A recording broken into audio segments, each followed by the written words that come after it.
I like community as well. So I remember looking at CV and they were like, oh, they've set up like a local club. Can't remember exactly, but they said they had like 150 people or something. And that's just such like a, I don't know, it's like a little thing they might put on there and be like, oh, this is a really cool achievement. I love doing this. But you look at that and just, that screams organised, self-starter, confident, can approach like difficult scenarios, is good with people, can sell. There's so many like little things where you're just like, this person is made for this kind of role. When I used to go for jobs, I was never a particularly good interviewer up until the point I actually had knowledge to show off. I just didn't have that confidence to show that I could add value to the company. Yeah, I always say that to people. It's like, I want people to just look back at their time at Nobles and go like, I learned the most there, however long they're here for, even if they're just here for a year. It's like, yeah, that was awesome. Welcome to this episode of The Agency Founders. Me and Sam today, we're going to be talking about something very difficult, and I think a lot of people struggle with it, but I think it's been a really important topic for us. So what are we talking about today, Sam? We're talking about recruitment and what our process is, and in general, like our approach to it. Because yeah, obviously, a lot of people say about talent in business, and I think it's even more evident in an agency where literally everything is people. Right? Your clients talking face to face with it, naturally, because it's B2B. You're not like some kind of e-commerce brand where you don't even talk to your customers. And obviously, as an agency, your IP and the value of your agency is just all in your people. So it's like you have to absolutely nail it spot on. Yeah. So we're specifically talking about how to recruit a great team, though, aren't we? And like how we did it. Yeah. So that's basically the plan for today. We are blowing smoke up like our own asses today, I think, in terms of just like, we did recruit really well. We've obviously made mistakes along the way, which we'll talk about. But I think in general, we did nail quite a good process in finding the right people to follow our journey. So that's what we're going through today. So yeah, go for it. What's on your list? I think in general, in terms of like how I approach it as a process. So like when I used to go for jobs, I was never a particularly good interviewer up until the point I actually had knowledge to show off. I just didn't have that confidence to show that I could add value to the company. So I always went into interviews with a mindset that I wanted to lead the conversation. So I would always do a presentation deck. So then I was leading the conversation and they were reacting and asking questions to what I was saying. And also that just shows very good proactivity. So from day one, that has always been our process. Like stage 2, we tell them to present something to us. And that is from something we take for granted. I think I've only ever done one interview where they didn't present something. I just didn't. It's so hard to like judge the person they're like for themselves rather than just purely just regurgitating whatever they've learned in a blog. So stage 1 is usually that culture interview. So that's always like Olivia or somebody in the ops team now. They just have a chat with them to see if they're going to fit in the agency. Make sure there's no like too crazy BS on their CVs. And then stage 2 then is always that presentation where they need to like audit one of our clients, and essentially then we would just grill them on their knowledge to see that they've actually understood it and not just copy and pasted stuff in from a blog. You use the word proactivity. So do you feel like, instead of us telling someone, can you do a presentation? Obviously that's great.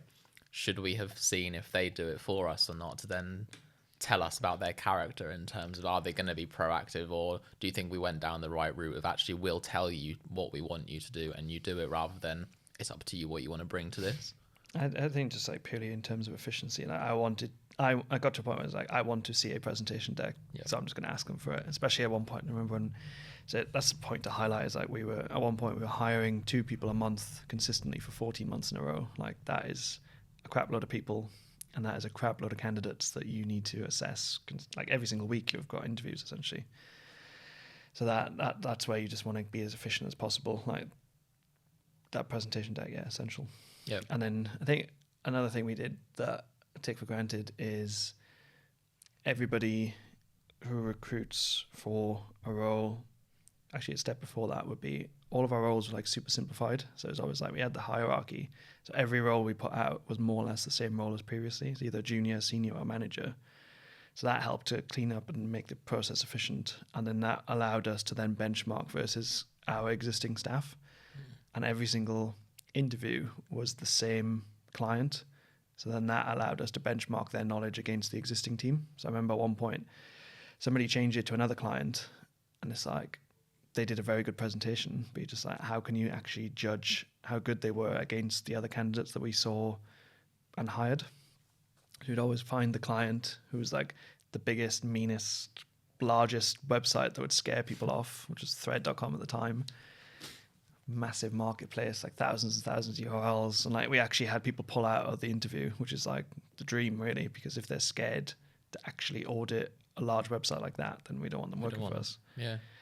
And then like challenging them, I think I always try and get that across in the team. It's like, even if you agree with what they say, just challenge it and see how they react. Just like, because even like some clients, they might not completely understand something and then they challenge it, and you've got to be, it's like, it's all about the way you interpret that and like how you respond and stuff, rather than being shit hot at SEO. I think the challenge part is like so important because like obviously it's famous across the company, the Hurley Grill. But I feel like the way we grill people, we ask questions, and I don't think I've ever sat there and gone, we pushed this a bit too far or we come across rude. I just feel like we ask the right questions. You can weed people out very easily in the way they think on the spot. Even just saying something, rather than panicking and sort of saying, like, you can see when people are either lying or they make stuff up. Even just sort of saying, I don't know the answer to that now, but I'll come back to you later. That shows such an extreme amount of confidence where, if they're put in front of a client that really grills them and it's a challenging client to work with, they're not going to crumble. They're not going to they're not going to lie. They're not going to say something that's not true. They're just going to say, let me chat to my manager and I'll get back to you. And that sounds so simple, but I feel like that takes such a level of like confidence. And you can see that by asking these kinds of questions, and you can only see that by doing that. You're not going to see it on their CV. You're not going to see it in like the presentation they show. You're just going to see it in how far can I push this person and see like how confident they are in their own abilities and what they're saying. If they respond well, I want them in my team because I know that then you can essentially mold them to do it the Novos way or like our specific way at the agency. Yeah, I remember that. You reminded me of Dan's interview actually, our delivery director now, where it's like, I remember his interview and some of the questions I was asking him, I knew he hadn't had that experience yet because he hadn't worked in e-commerce, but the way he answered them, like he didn't answer the question at all for like 4 in a row, but just the way he answered them and the way you've just said now, you just like such a level of confidence rather than just bullshitting it essentially. Maybe another tip as well, just that's reminded me, if you're going to hire 2 senior people, don't get one of them to come into the interview that is already going on for the other person. So we had a bit of a miscommunication with our office space at the time. So we were mid-interview, was it for Dan's, I think? Yeah. And then just Olivia is shown into the room, like, here's your next person when we're like mid-interview with Dan. Obviously it's a funny story now, but it's like it just screams small business, like small business, like disorganized and all that stuff as well. I was so pissed off at them for doing that, the office space. I think we left them, didn't we, just because of that, like a few months later. I highlighted to them like, you're not recruiting for the same roles, but like if they were, that would have been so awkward. I know. But anyway, yeah. What do you look at when you see a CV? Is there anything specific? Yeah, see what what they've been doing outside of work. So not necessarily outside of work, but like, are they setting something up else? Are they setting anything else up? Do they lead at a certain club? Are they part of certain teams? Stuff like that. I love to see that because obviously it's not about knowing what they do in their spare time. It's about, it shows character. So if someone, for example, is like, I don't know, they put like captain of a rugby team, that shows certain character. Or if they're a female, for example, and they play in like defense in a football team, for example, that shows like a specific character. And like, you just learn so much about people just by their hobbies. And you're like, oh, okay, so you must be confident in doing this. You must be comfortable doing this in this way. So I think those are things I look for because I obviously naturally experience know what they do, but I just love those little like soft touch points. Like, what do you do in your life?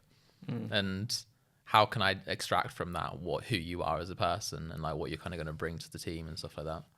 Yeah, I agree. Like those things that like beyond just the job, just that little bit of proactiveness and a bit more, something a bit different. Like in university, rather than getting pissed all the time, did they join like a local community or something, or like something that was done as part of the university? I think I remember someone we hired who was very, very good at their job and like had the knowledge. We had a really good set of candidates at the time, but what set him out was like he actually created a personal website for himself, which is more or less his CV, potentially to do some freelancing, but that helps to set you apart because you've done something different to the other candidates. Freelancing as well, I'm not that bothered about that. So if they're doing freelancing on the side, again, it shows initiative. Like as long as you're honest, like them putting that on their CV shows that they're honest and they're willing to be like transparent and they're not trying to hide it away. I like community as well. So I remember looking at CV and they were like, oh, they've set up like I can't remember what it was. It was like a local club for a specific thing. I can't remember exactly, but I think they said they had like 150 people or something.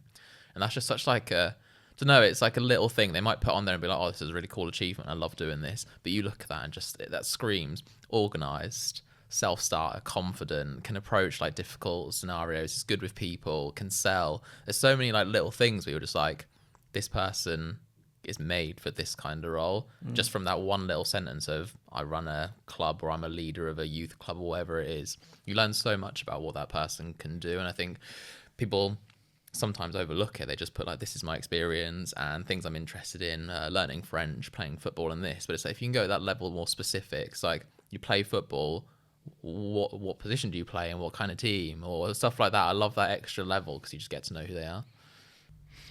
Education. Do you look at that? Do you care? Not really, no. I think there's definitely a growing arguments, obviously, on both sides. So I see both sides. So, like, I went to uni and I valued it a lot. I think I learned a lot about myself there. Obviously, marketing, I learned a lot about that.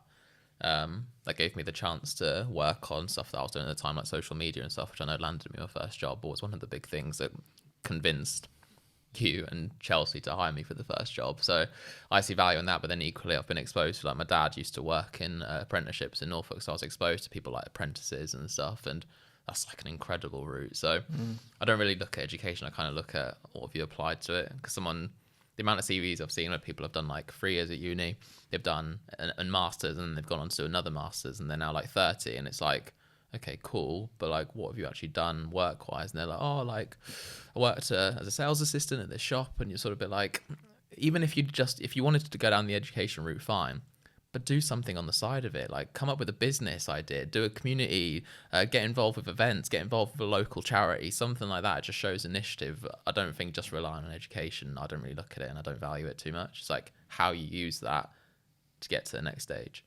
Yeah, I think it definitely was. When I was coming through, it was almost like this perception that you couldn't get a job if you didn't have education, whereas that's definitely changed, definitely in digital as well. Like some of the people I know, or I can pick out a handful of people that didn't go to university. One's like a CMO at a company now, and we've just hired someone who's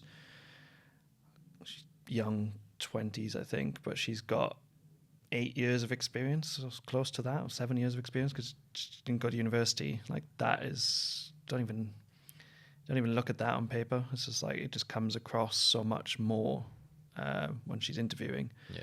And it just doesn't matter in the day-to-day jobs of like if you didn't go to university or not. And even if you went to this university or that university, or if you went to Oxford, it just doesn't matter. I remember my first agency I worked for, the founder was obsessed with getting somebody who had an MBA.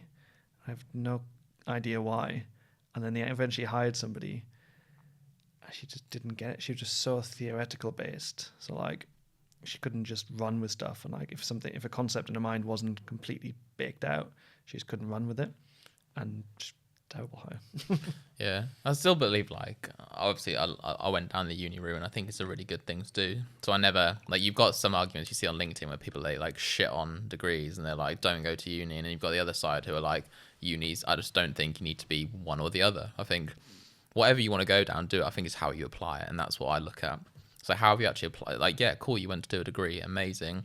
How are you applying that now? Like, what have you done with it, or what have you done with knowledge from it, or what did you do at your time at uni? Like, were you part of anything? And I think that's the thing that I like to look at as part of the education. It's like, if you wanted to go to uni, that's totally cool. Like, but what did you use it for? And like, if you didn't want to go to uni, okay, cool, what did you do instead? Like, what we've been doing with the last few years. I think that just shows then. I don't think it's then down to the education. It's like, what have you done with it, if you do anything at all? I think taking a step back as well, just broader like recruitment strategy. I think the more experience you get at running an agency, eventually you understand more around how you recruit.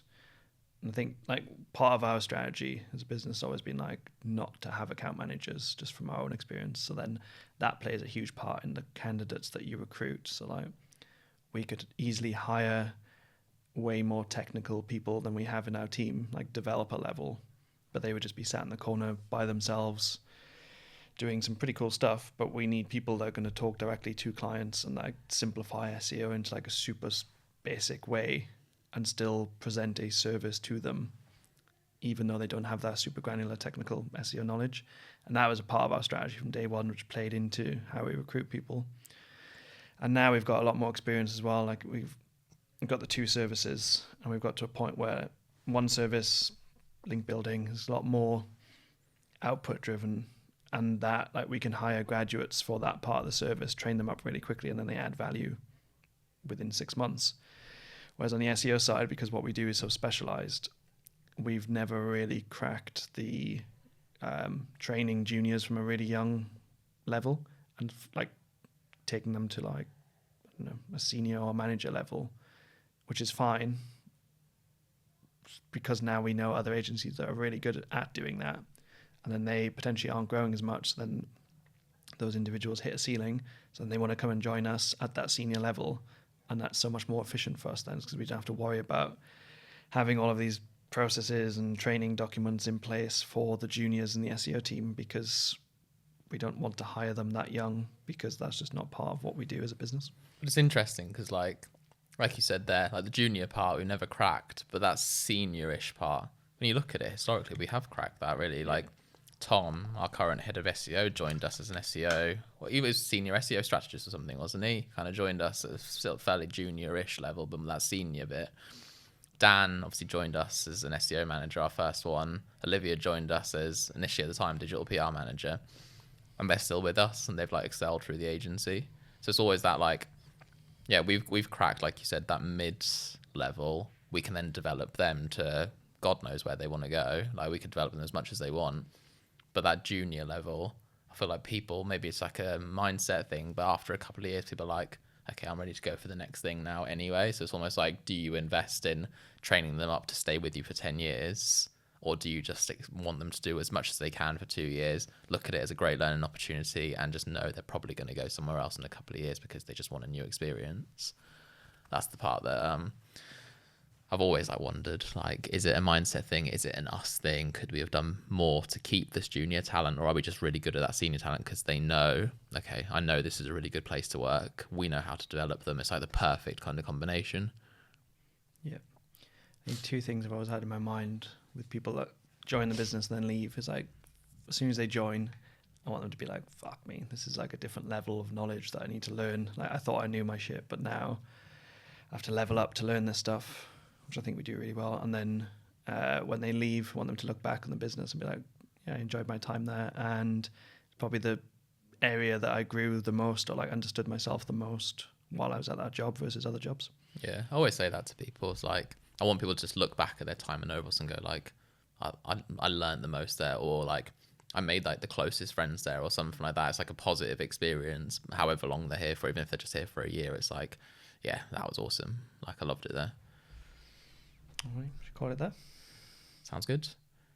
Cool. Well, thank you for listening to this podcast on recruitment. I'm sure we'll do many more spin-offs of episodes to do with recruitment because it just covers so many things. But we just wanted to give like initial top-level thoughts of kind of what we think has worked, hasn't worked. So please make sure to leave us a review if you like it. Please make sure to subscribe and share this with someone else that you think would find it useful as well.